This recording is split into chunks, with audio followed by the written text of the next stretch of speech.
Hi everyone, welcome back to my channel and welcome to a new dragging video. Today we are in France and the UK with our favorite girl Chanel. So without further ado, let's get started. We have a lot to get through.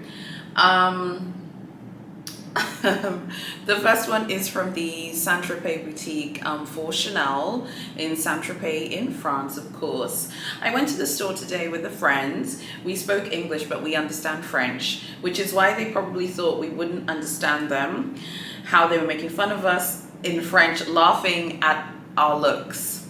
I called one of them out on it and it didn't even make her uncomfortable. She actually denied it. Never again have I experienced something like this at a designer store. First of all, I just want to say, when I read this dragging review, I was cringing inside, like, oh my god, I would just melt away if that was me.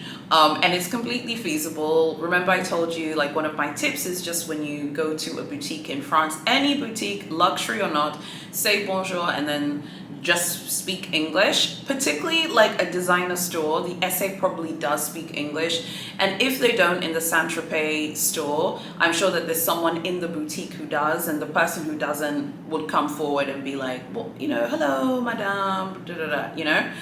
Now the fact that they could understand French, I understand their feelings. Sometimes, like for example, like in February, when I was in Paris with Malika, my cousin, like sometimes I would go to places and I'd want to speak French, but sometimes I didn't want to. And because I'm in Paris and I pretty much know all of the major stores and shops and locations in touristy areas speak English, it's kind of like, you know, it's fine. The only thing is, if I was in Saint-Tropez, I would have made a bit of an effort. Maybe at the boutique, I would have said hello to them, and then I would have like maybe said, I would like to buy some clothing. Can you show me clothing? Can you show me a skirt or a top? I maybe would have said that in French and then been like, by the way, can we speak in English or something? I don't know. Just because I feel like I've said this before. In Paris, I think it's fine to be like, bonjour, then start saying, hello, I would like to buy this jumper at Chanel. But I think outside of Paris, like, you should make a little bit of an effort if you can speak the language. If you can't speak the language, I think it's fine to walk into the store and say bonjour and then start speaking English. It's fine. But I'm just saying, like, they could have just been like, you know, bonjour, and then just start, maybe say maybe one sentence in French. Anyway, it doesn't excuse what's happened to them. I literally would melt away and be so like, oh my god, that's just horrible, horrible, horrible experience. You know, laughing about the way they looked, making fun of their outfits, laughing at them, like, that's horrible. That is literally horrible, and that is like my nightmare as well. I'm so terrified that will happen to me in like a boutique in France, and then they will like, if I'm speaking English and then they don't know that I can like understand what they're saying. Yeah, that would be horrible, horrible, horrible. So this is the Saint-Tropez boutique. This is a really famous boutique because it's in this really beautiful like villa, I think, and many people have reported going there. If you try and take a picture, you get dragged by security and dragged by the SAs. You're not allowed to film footage there or take a picture like at all. It's a really, really famous like boutique. If there's some pictures, I'll insert some pictures of the villa. It's like this beautiful villa thing. It's like gorgeous and stunning. The next one is also from the Saint-Tropez shop. I went to the Saint-Tropez store with my family. We were treated horribly. One man that was receiving us laughed at us because we spoke Spanish. Everyone, not all of us, was uncomfortable with how the people who worked there treated people. Disappointing. Okay, first of all, that is horrible. Okay, again, horrible. No one should be laughed at, you know, for you know, speaking Spanish. Like, oh my god, no one should be laughed at that. I'm wondering like why that happened though, because Saint-Tropez and Cannes and Aix-en-Provence, just because, you know, it's in the south of France, and even Nice, I'm trying to think of other places, Biarritz as well. I feel like all of those places in the south of France, it's like the French people who live there probably could speak basic Spanish. They could probably speak enough Spanish to help someone in a shop, to be honest. The same way I would say that, and I know this because I have friends from Spain who told me that there are people who live in northern Spain who they were just telling me like, oh, you know, if you ever go to Spain, like in the north of Spain, there are a lot of Spanish people. Like if you tell them like, oh, I don't speak Spanish, I only speak French, they'll be able to speak a little bit to you. So it's strange to me that like, you know, that they had this experience, because I would have assumed that they, not saying that they're like, you have to be a fluent Spanish speaker in the south of France, but there are a lot of French people who can speak like enough Spanish to help the client be like, oh, okay, you speak Spanish. What are you looking for? Would you like to buy, you know, a dress or a handbag? And would you like something to drink? Like, you know, enough to get by. So that is very unfortunate and also very, very, very horrible. No one should be treated like that. You know, Saint-Tropez is like the one place I've always like wanted to go to just to see.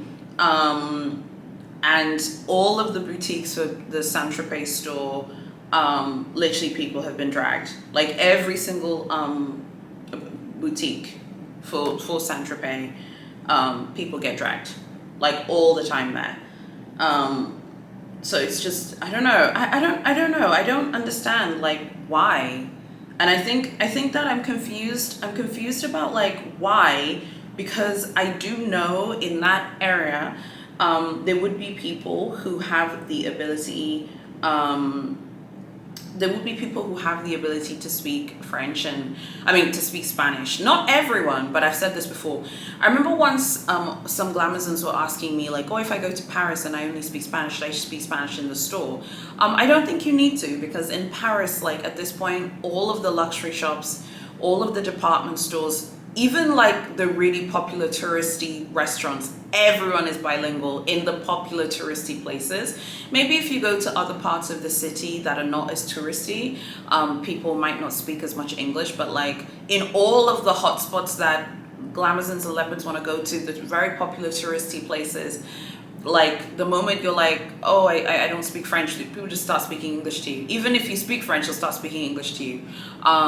So yeah. I don't feel like it's necessary to speak Spanish, because once they know you speak English, they'll do that. And also, like I said, it's Paris. Paris isn't in the south of France, like in the, you know, the heart of the country. Like it's not like every French person can speak Spanish, but a lot of French people in the south of France have a basic ability to speak it, the same way Spanish people in the northern part of Spain could speak some French as well. So I'm really surprised about that. I'm just really shocked that they were making fun of them for speaking Spanish. That makes no sense, because yeah, I'm just bewildered. Like I don't understand, and that's wrong. You know, people shouldn't be treated like that, and that is wrong. So I just want to let you know about that. The Chanel in Cannes, France is the next stop. We're still in the south of France. Henny had a very unpleasant experience today in Chanel Cannes on the Croisette. A completely dismissive essay who clearly took one look at my wife and myself, briefly answering our questions, and walked off. How rude to leave us there standing and embarrassed. Never judge a book by the cover. We are seniors, which made things worse. We have shopped there many times and never had an experience like this. I complained as I exited, but I just got a smile. Please note to the Chanel manager, it's your loss, as we had a lovely essay I was gonna say big H, a mess later that morning. Okay, a few things. First of all, I've talked about this before in my dragging videos when we talk about France and the cultural things. Remember, like I was saying how there's like, I was saying this on Instagram, I don't know if I've said this on YouTube, but on my Instagram stories, I talked one day about like the cultural differences between shopping in Canada and the US versus shopping in like continental Europe and the UK. I think the UK we can also include in this, because I think it's a similar thing.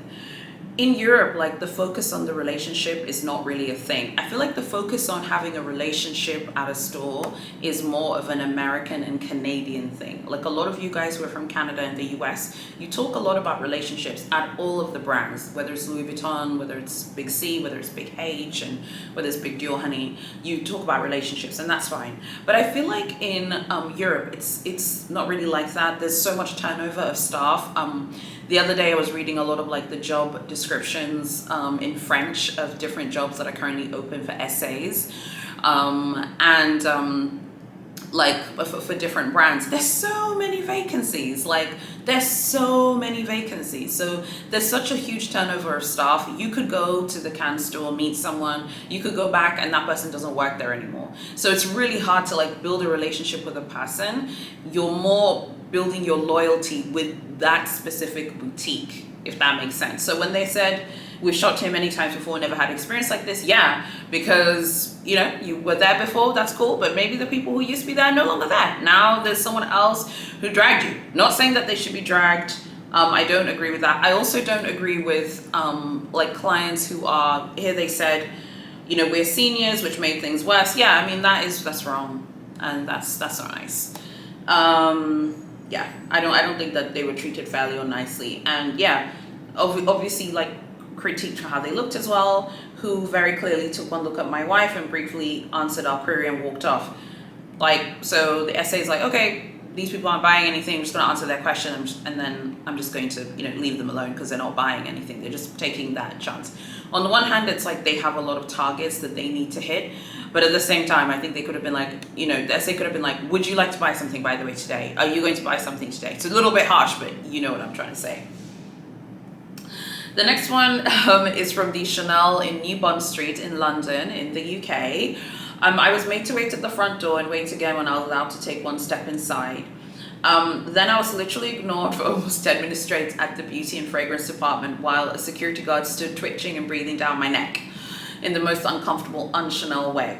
I've shopped with Chanel for decades and was left with no option but to walk out of the store due to the absurd queuing system, zero service, despite standing there, trying to spend almost 10 minutes in the overbearing security. After such a long time as a devoted Chanel customer, it's time to shop elsewhere with another brand that actually cares and respects for its customers. Okay, so I think this is part of the changing, like, the sort of changing scene in luxury shopping. This person has been shopping at Big C for years in London, and is obviously now, you know, maybe a few years ago it was fine to go to the flagship, to pass through. The flagship on New Bond Street is super beautiful. I remember, you know, passing by and just like walking by the boutique. It's I think it's like opposite Louis Vuitton New Bond Street as well in London. It's beautiful, absolutely gorgeous and beautiful. There's no question about it. It's also close to Big H as well. Gorgeous, stunning, beautiful. But like, you know, times have changed now. Now it's like they don't want you to go to the store just to go to the beauty and fragrance department. I remember once when I filmed a dragging review, someone left a comment and said, you know, you're saying that people shouldn't go to a standalone to buy like makeup or a perfume, but then why do they sell it there? I was like, I don't disagree that you should be able to do that. I'm just saying that I feel like if you go in just to buy fragrance and beauty at a flagship store, a standalone store, you're not there to buy fashion. I feel like they don't like that. Beauty concession on the Champs-Elysees is like really close to the Avenue Montaigne Chanel boutiques, which of course sell the beautiful, you know, ready to wear and handbags and fine jewelry and all the other beautiful things that we love in the brand. But that's a very strong message. Like, if you only want Chanel's like beauty and fragrances, just shop here. Don't go to the Avenue Montaigne kind of thing. They don't want people coming in to ask for beauty and fragrance. They don't, you know? And the fact that they made it very unpleasant for this longtime client, you know, the client talks about how the security guard was, you know, standing there, you know, breathing down his neck and making him feel very uncomfortable, and was ignored at the beauty counter for like 10 minutes. They really don't want people to come into the flagships to buy beauty only. I'm willing to bet if this person had said, you know, I'd like to buy like a timepiece, or I'd like to buy a piece of jewelry, and then said, oh, by the way, I also like perfume, I'm sure they would have willingly not taken him to the counter. They would have brought the perfumes and beauty items that this individual had wanted to them, you know? I'm not saying it's right, I'm just saying this is the new world we're living in. I think a much better experience would have just been to go to the beauty concessions at department stores. I know a lot of you are from Canada and America, and some of you have told me in the US it's different with the whole concession thing. I get that, but in Europe, like a lot of the top tier Paris girls who have makeup lines, so Chanel, Hermes and Dior, they will have concessions in department stores in different places in Europe. So you don't need to go to the flagship, you can just go to the department store. In the case of London, of course, I'm willing to bet money there's probably a Chanel Beauty in Harrods or in Selfridges. I have to double check, but I'm sure it's there. Okay, there are ways for this individual to access Chanel Beauty without going to New Bond Street and getting dragged. So I'm just saying, I don't want the person to get dragged. I'm not saying it's right. So you let me know what you think about that. I think that they want to make it feel very unpleasant if you're only there for beauty and they want you to buy the fashion pieces. The next one is also from the New Bond Street store. This is the worst essay I've ever encountered in all of the UK stores. We waited for an hour in the queue. After receiving a text message to come back, we waited for another 30 minutes to get the next available essay. Then after all the waiting, we got a very rude essay who was only willing to pay 15 minutes of attention to us. The most ridiculous part was he then turned to another customer while we were deciding on which item to buy. Once we made our decision, we approached him as the front door agent advised us to approach him, but he refused to take our order and asked us to get in the queue again for the next essay because he was busy with his customer right now. I would say my experience in the store was terrible and I will not recommend it. Okay, this is a good example of essays dragging clients based on the item that they picked up in the store. Because you'll notice here that the person who wrote the review said that they were deciding on which item to buy. Most of the time with Chanel dragging reviews, like because I filmed so many of these videos, when people don't say what the thing is that they're buying, it's not a handbag then, and it's not a piece of clothing.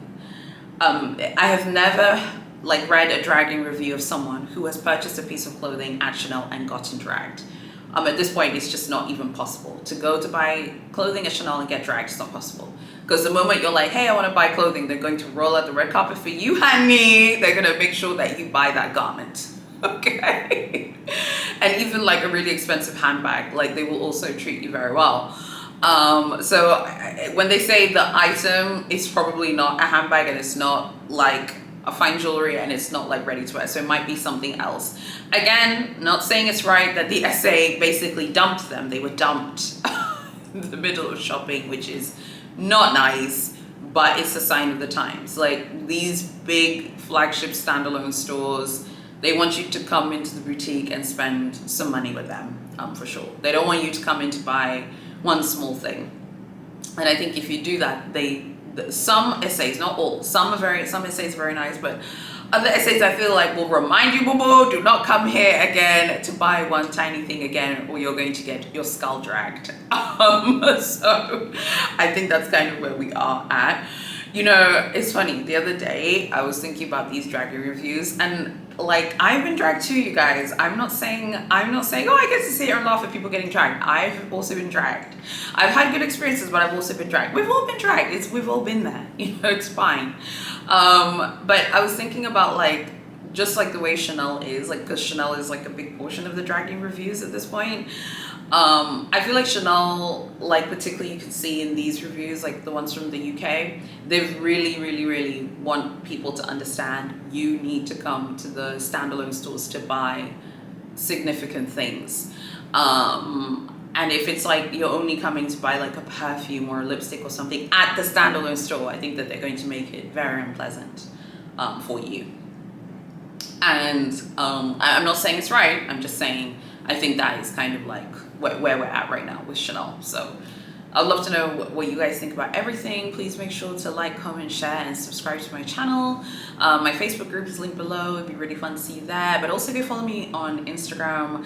It's Haya Glamazon Luxe. Some of you are following my personal Instagram. Go follow my fashion luxury / beauty Instagram, I guess, at this point, because I want to post about luxury beauty, luxury fashion, and luxury brands. So Haya Glamazon Lux, that's where I'm at. And I also have a newsletter, go sign up for that below. So yeah, let me know what you think. Are you happy that dragging videos are back? Let me know what brand I should do next, I beg your pardon. I think I should do Dior next because Dior is also messy. You know, we've talked about Dior's wig before, how Dior like essays, some of them are really fake and they come across super fake in the store. Many of you have agreed with me. Many of you have told me as well that they come across fake and like they're pretending to be your friend and stuff, but it's like super fake. Let me know if you want to see a Dior dragging video because I feel like Dior, we have a lot of content. Dior have a lot of boutiques around the world. So yeah, let me know. Thank you so much for watching and I'll see you guys very soon on the weekend in my next video.